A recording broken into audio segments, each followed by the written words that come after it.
We often take for granted, don't we, the clean water that comes from our tap, that fills our baths, that operates our showers, that we wash our pots with and flush our loos with.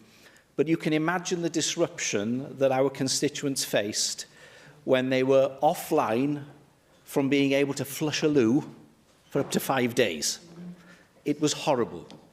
Many of those customers were indeed vulnerable, and what we tried to do as soon as we understood the growing nature of the problem in our constituency was to obviously have conversations with Welsh Water, urgent talks, to find out what was going on and what we could do to help them get their messages out. But there were mixed messages, I'm afraid. We were told to encourage people to register on the priority register. We had constituents then phoning to register and being told there's no point, it'll take a few days to get on, just go and help yourself to some bottled water. We had housebound residents that were not able to get water for 3 days. I had one constituent, she phoned 3 times. And it wasn't until Saturday morning at 2 o'clock in the morning that she had a knock on the door with bottles arriving. Now, clearly that's not good enough. There were care homes that didn't get supply quickly enough of even bottled water, let alone being put back on the mains. And it was 100,000 people. It may have been 40,000 customers, but it was 100,000 people ultimately that were affected by these problems. Now, you made reference to the mutual aid between the different water companies. Clearly, that system doesn't work. We've seen it was clearly insufficient to be able to deal with the scale of this particular problem.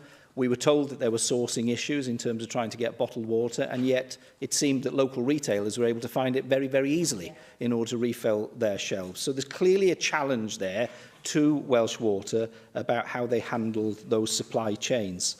I want to put on record my thanks to the emergency responders and to the teams that worked hard to fix things, but I'm afraid that the whole way that the emergency response kicked in was insufficient, Cabinet Secretary.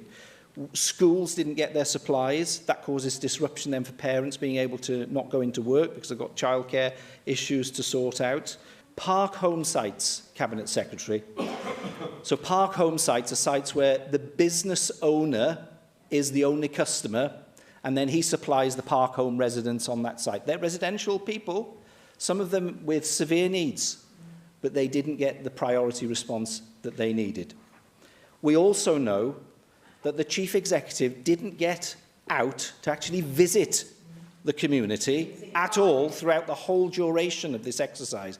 Now, forgive me for saying this, but someone who's on a package of over £500,000 a year, who can't be bothered to get up and speak to the customers that are being affected by the shambles in terms of the response to the situation with the supply of water, is completely unacceptable. So I would ask you those two things. What are you going to do about the park homes in the future and the schools, making sure that they're priorities, and ensuring that the Chief Executive takes this situation seriously enough to engage directly with those customers on the ground in the middle of an emergency of this scale?